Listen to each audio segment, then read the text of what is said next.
स्वागत आहे तुमचं माझ्या यूट्यूब चॅनलमध्ये लक्ष्मी रूम। तर कशा आहात यूट्यूब फॅमिली? आय होप तुम्ही सगळे मस्त मजेत असाल। मी पण खूप मस्त मजेत आहे। तर आज मी ब्लॉग ह्याच्यासाठी बनवतीये, तर परत एकदा माझ्या सासूबाईचं ऑपरेशन होणार आहे डोळ्याचा। तर त्यांच्या डोळ्याला मोतीबिंदू झालेला आहे म्हणून त्यांच्या डोळ्याचं ऑपरेशन करायचं आहे। तर आजच संतोष आईला घेऊन डॉक्टरांकडे जाऊन सगळे चेकअप, डोळ्याची तपासणी, सगळे टेस्ट झालेले आहेत आणि आईचं ऑपरेशन उद्या होणार आहे आणि आईला ॲडमिट व्हायला सांगितलं होतं आज संध्याकाळी। पण आमचं घर जवळ असल्यामुळे आणि हॉस्पिटल पण आमच्या घरनं जवळ आहे, त्याच्यामुळे आम्हाला उद्या सकाळी संतोषबरोबर बोलवलेले आहेत आईला घेऊन। तर उद्या दुपारपर्यंत ऑपरेशन कंप्लीट होईल आणि संध्याकाळी किंवा नेक्स्ट डे दुपारपर्यंत डिस्चार्ज मिळेल आईला। तर खूप टायमापासून ऑपरेशन करायचं विचार चाललं होतं, पण काही ना काही कामामध्ये येत होते म्हणून आईचं ऑपरेशन राहिलं होतं। तर फायनली आज जाऊन दाखवलेलं आहे डॉक्टरांना, सगळी तपासणी झालेली आहे। तर उद्या ऑपरेशन होईलच त्यांचं। 4-5 दिवसापासून माझं पण ब्लॉग ह्याच्यासाठी नाही आलं, कारण गाडी चालवत असताना एका गाडीला धडकले होते मी आणि मग थोडंसं गुडघ्याला मार बसलाय माझ्या। तर आता ठीक आहे पूर्णपैकी।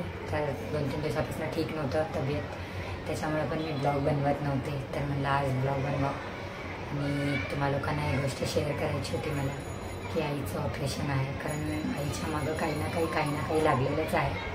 खूप टायमापासून काय ना काही आईला होतच राहते। आईचे 2 ऑपरेशन झाले खूप मोठमोठे, आता परत मोतीबिंदूचं ऑपरेशन त्यांच्या डोळ्याचं आणि काचबिंदू पण त्यांच्या डोळ्याला झालेला आहे, दुसऱ्या डोळ्याला। तर आधी मोतीबिंदूचं ऑपरेशन होईल, त्याच्यानंतर काचबिंदूचं ऑपरेशन। तर काही ना काही प्रॉब्लेम्स आईच्या मागे लागलेलेच आहेत। आता एकाकडनं ठीक आहे, कधी कधी आपलं वय होत असते तर त्यानुसार काही आजार आपल्याला येत असतात, पण आईचं प्रत्येक आजार ऑपरेशनवरच येतो। कारण काही जरी आईला आजार आला की आईला ॲडमिटच व्हावं लागतं, असं आईची तब्येत बिघडते म्हणजे। तर मध्ये पण खूप जास्त तब्येत आईची बिघडली होती। रात्री 3 वाजता त्यांना खूप त्रास होत होता, त्यांना अस्थमाचा प्रॉब्लेम असल्यामुळे त्यांना दम खूप लागतो। तर रात्री 3 वाजता त्यांना खूप जास्त त्रास होत होता, श्वासोच्छ्वास घेता येत नव्हतं। त्याच्यामुळं संतोष रात्री 3 वाजता डॉक्टरांकडे नेलते त्यांना। मग त्याच्या नेक्स्ट डेला आम्हाला ऑपरेशनसाठी विचारायला जायचं होतं। तर आईची तब्येत ठीक नसल्यामुळे त्या डॉक्टरांनी आम्हाला सजेशन केलं की 8 दिवस तरी ह्यांना थोडंसं रेस्ट द्या, ह्यांचं सगळं रिकवर झाल्यानंतर मग तुम्ही ऑपरेशनला घेऊन जावा। तर आता काल रविवार होता, तर काल रविवारी 8 दिवस झालं आईला बरं वाटत आहे आता, म्हणून मग आज जाऊन चौकशी केली। तर उद्या ॲडमिट व्हायला सांगितलेले आहेत त्यांना। तर उद्या सकाळी ॲडमिट होतील, मग ऑपरेशन होईल आईचं फायनली।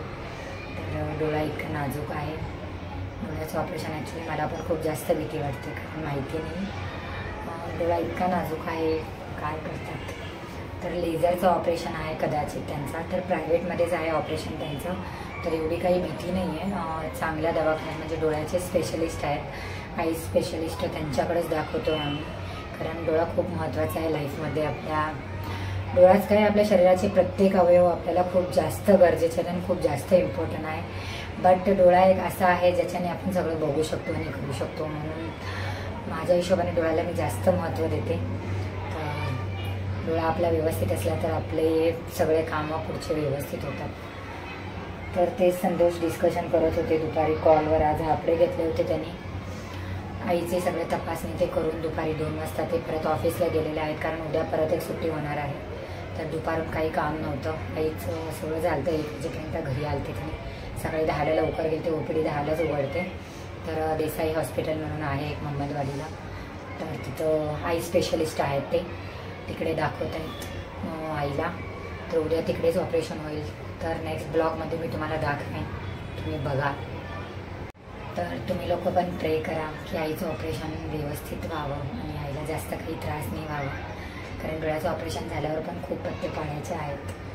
तर माहिती नाही आता किती फॉलो करतील त्यांनी सगळे ते सांगितलेले डॉक्टरांचे सल्ले।